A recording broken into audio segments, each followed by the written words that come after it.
Welcome back to another episode of the Outdoor Adventures podcast here on Brownfield Ag News. I'm Brent Barnett, and today we're in person for one of our interviews, which is great. We're at the 2024 Iowa State Fair, and talking now with Mick Klemesrud with the Iowa Department of Natural Resources. Mick is a friend of the show, has been on several times in the past, and Mick, it's really great to be able to connect here in person and actually meet you face to face. How you been? Good, thanks. It's good to have you here. Yeah, it's really a really cool setup you guys have here at the State Fair. Could you first just kind of talk with the listeners about the setup that the DNR has here at the fair? Some listeners might see this after the fact, which is okay, but it's still, you guys are here every year. Yep, so this is a building that we've had for over 100 years, and it's right at the Grand Avenue entrance. We have the historic fish tank. We have a lot of different recreation things you can do outdoors. We've got some pontoon. We got a pontoon in here and a camper. We have a turtle pond outside. We just put in a new shooting range and stage where we have our courtyard programs daily. We sell our magazine here and hunting and fishing licenses. Deer tags go on sale on August 15th, so we can do that here as well. We get a lot of people through here, got a lot of questions answered. Landowners come in and want to talk about the different programs we can hook them up with. We've got people looking for hunter education, want to know where they can go fishing, help with things around the house, just where to go camping, just all kinds of discussions. For people that maybe haven't heard the past interviews, can you tell them more about your background with the DNR and just some of the work that you do? Yeah, so it's my year. I'm working on year 30, and congratulations. Yeah, thanks. So I work with a lot of the staff across the state that are in the Wildlife Bureau, and I assist with the Law Enforcement Bureau. And what I do is highlight some of our wildlife areas, produce the hunting regulations, put together a news package that goes out every Tuesday. Talk to the media, do a lot of photography, help with video shoots, help with the state fair, just a little bit of everything. This is a really fun time. We're here in August now. A lot of these bucks that are out are looking really big and popping with that velvet when you drive around. Are you seeing any deer when you're out driving around right now? Oh yeah, the deer. Yep, they're starting to get. They can feel this cool weather. They're starting to get a little antsy. It looks like. I'm glad you brought up the cool weather, because as Mick and I talk here this morning, I think when I drove in from Pella, it was 51 degrees on the dash of of our van when I was driving in. It felt like an October morning, and that kind of fired me up a little bit. Yeah, a lot of people would rather be out either running their dogs or checking out some of their food plots right now versus coming into work, especially these. We don't get many of these mornings like this in early August. Yeah, definitely. Well, Mick, like we said, deer season will be here before you know it. Talking here in mid-August. October 1st is the opener for Iowa for archery season. Mm-hmm. What are some things hunters need to be aware of as we head into archery season this year? Well, archery season, it's our longest season. We have a really committed hunting base. I mean, our archers are probably our most active hunters. They hunt the most. They're in the woods the most. We actually have a really good relationship with a lot of them. They do what we call our bow hunter observation survey. So they're the ones that we work with who, they record different things that they see out there, from types of animals and the deer that they're seeing and all that stuff. So we're a good partnership with them. Ahead of time, right now, we're seeing acorns drop. So you're going to be, it's a little bit early. I wonder if some of the stress on some of the oaks, but we're seeing a lot of acorns that are starting to fall. They would be wanting to go check on if they're, tree stand maintenance, go through all their equipment, that sort of thing. Make sure that their sight lines are clear. Talk to the landowners if it's not their land that they're hunting. Just go through their stuff and get ready for that, and then they can start some of their preseason scouting. Not yet, but it's getting to that point. How popular of a season is archery in Iowa? Can you talk about that a little bit and how we've seen that really grow over the years? It's the ultimate progression for a skill set. So you start off, maybe you were invited to the shotgun season and you enjoyed that, and then you did that for a little while. Then you started to see some of the guys that you were hunting with in shotgun season that were, talking about what they saw during the bow season. So you pick that up and you start your skill set. So, we'll have, half of our hunting public is the archers, maybe more, because then they're also going to participate in the shotgun seasons. But we structure our deer seasons around archery, because we know that that's going to be the peak movement for the deer. Half of the deer get harvested for that long season, October 1st to January 10th. It does close down for the during the shotgun seasons. But other than that, you've got unlimited almost potential to get out there. Plus, we've got all these opportunities with the antlerless tags, so you can hunt out there as long as you want. And a lot of these guys are very good at what they do. You ever do any archery hunting in your life? I have. I'm not very good at it. You know, it's I'm more I'm more of a turkey guy and pheasant and dove. So my dove season's coming right up. I'm a little worried about the cool weather pushing them out of here, but it's I know I've got a lot of friends. Everybody, of course, that I work with is an archery hunter. I'm going to put you on the spot. Mick, what is I know you say you prefer turkey hunting and, Yep. and upland birds. Mm-hmm. Do you have off the top of your head a top memorable hunting story of hunting deer in your life that you can think of? Yeah, back in 1987, it was the first year I'd gone out. We were down in Keosauqua area, Van Buren County. It's the first time I had done shotgun. We were hoping to draw an any deer tag. Believe it or not, most of the state was buck only because our numbers were so low.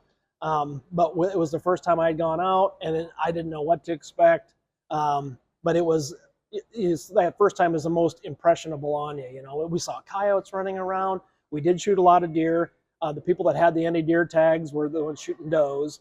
But it was, you know, it's one that stuck with me my whole life, and it just fuels the fire to get outside. I have a not so fortunate story here.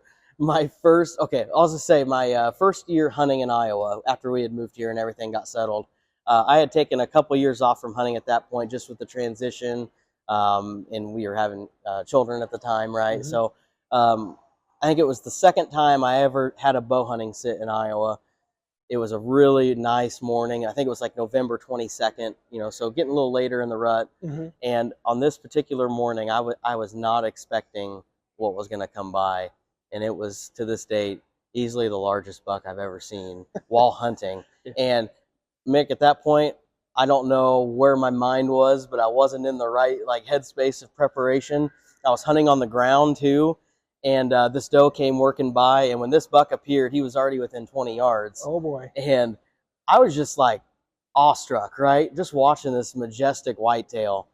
And then I realized, oh shoot, I'm not ready to draw back, and I'm already busted at this point because they're too close. So learn from your mistakes whenever you're going out and hunting, and don't get caught up in the moment, because I was staring at this large buck. And I still love the hunt to this day because I got to see a deer of this caliber. Yep. Right. But I was hooked for Iowa hunting from then on. Yeah. Obviously, if you can tell from the story, I did not get this buck, and he eventually saw me and took off. There was a shot opportunity there, but I just wasn't ready at the time. So just chalk that up to being a rookie, inexperienced, and learning from your mistakes. Yeah, that experience factor it doesn't come into play. People get so excited for these, deer of a lifetime. Usually they sail the first one way over the deer. Then by the time they knock another arrow, the deer is long gone. So it can happen at any level of experience. Yep. Hey, safety factor. I think that's something we should also hit on. When people are out in the field, let's just even say bow hunting on public land, what are some safety precautions or safety measures they should take when they're going in and out of these areas of public? We always recommend that when you're traveling an area, if you don't know somebody's out there, bow hunters are made to be concealed. They're not going to be seen because they're going to be camo. They're going to be blending into the background. So we're going to come and go from your vehicle to the tree stand to wear blaze orange. And so if somebody sees you, you should yell in a clear voice, "Hunter over here," and then they'll back out so they don't impact your hunt. But blaze orange in and out. If you're in the stand and you see someone, don't make any sudden movements or anything just clear voice, "Hunter's over here," and they should just back out the way they came in. But blaze orange so you can be seen.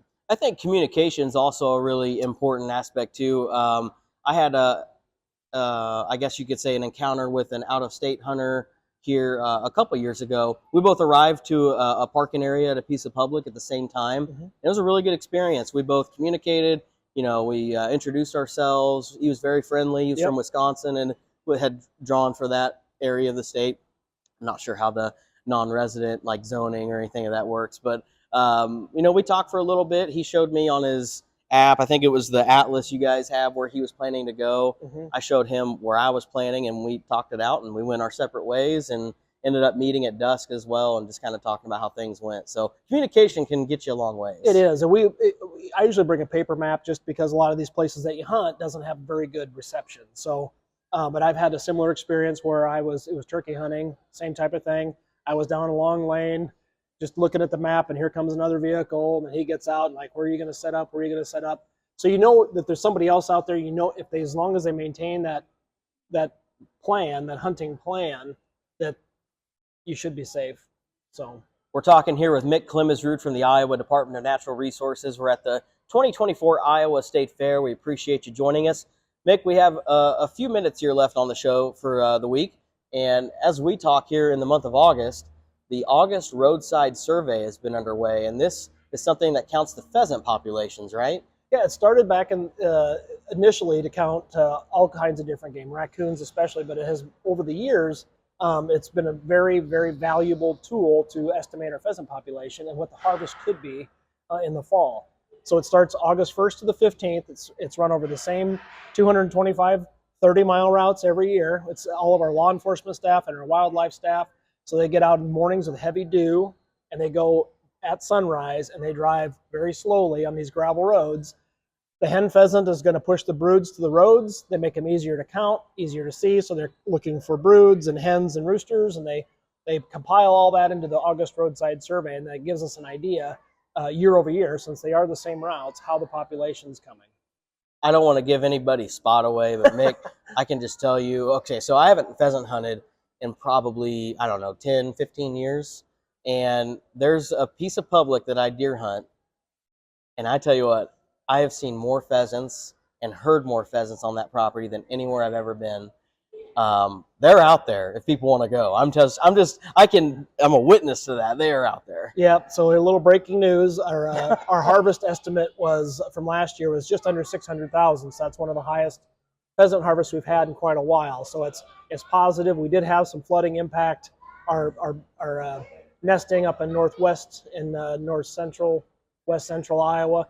But that's what the August Roadside Survey is for, to give us an idea of what that number is going to be, and kind of estimate on overall population. But a lot of the state didn't have the problems with it, so we're going to see at least hopefully maintain where we were last year, and if we can get the hunters to come back and do some upland hunting, we can see those harvest numbers go up. The population's there. We just have to have the hunters come back. Another quick aside or quick story on this. This same property that I'm talking about, I turkey hunted this past spring. And, here around early morning time before sunrise, I'm locating these gobblers across this bottom land ground. And I can tell where a couple of them are roosted up because you can hear them pretty loud across the bottom. So I start making the trek across this and cross a little creek in between. And you can just barely kind of see out in front of you, right? Yep. And I scooted up or flushed out 2 rooster pheasants right under my feet in the dark right there. That'll put a start to your heart. About made me fall over and scared me to death. I like you said, make your heart start over or whatever. Yeah. But have you ever had something like that happen to you when you're out there early morning before sunrise? Well, those birds can hold so tight, you just about step on them, and then they do. Yes, I have had that many times, especially in the upland field where you'll walk right past them.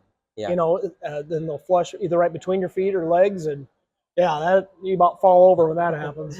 I wish somebody could have had a camera watching off in the distance, because you'd probably won like America's Funniest Home Videos or something like that, because it was quite the sight to see. But Mick, as we kind of wind down here, what would you say to any hunters that are considering hunting here in Iowa for pheasants specifically? And I'm even talking about residents too that are wanting to pick it back up. Get out the atlas. If you don't have a place to go hunt, get out the hunting atlas and find some of these places that have good prairie. You're looking for the prairie flowers. That's where the bugs are going to be. The seeds are going to be. We've got a lot of those spots. We have got a lot of really high quality prairies in the state, especially in the north central, northwest part of the state, central part of the state. Invite yourself along. People that are going to go pheasant hunting. If you want to get back into it, invite someone along. It's a great tradition to pass on. Being outside in the fall in Iowa in the countryside and November, it's a perfect day in my book. And you could almost use it as a scouting mission too, because you're walking in areas maybe you wouldn't normally walk, and you never know, you might come across a really nice buck bedding area, for example. We've kicked up a lot of deer the people don't realize how much deer use the prairies. I mean, you'll find large bedding areas. You always push out a buck and a doe, or just in every time you do a pheasant hunt. Mick, really great to catch up here. Thanks a lot for having us out to the fair. I'm glad you're here. Again, that's Mick Klemesrud with the Iowa Department of Natural Resources, and we really appreciate you joining us here on our latest episode of Outdoor Adventures. It comes out each week on the Brownfield Ag News YouTube channel, and be sure to listen to the audio podcast form on the Agra America app. I'm Brent Barnett on Brownfield. Have a great weekend.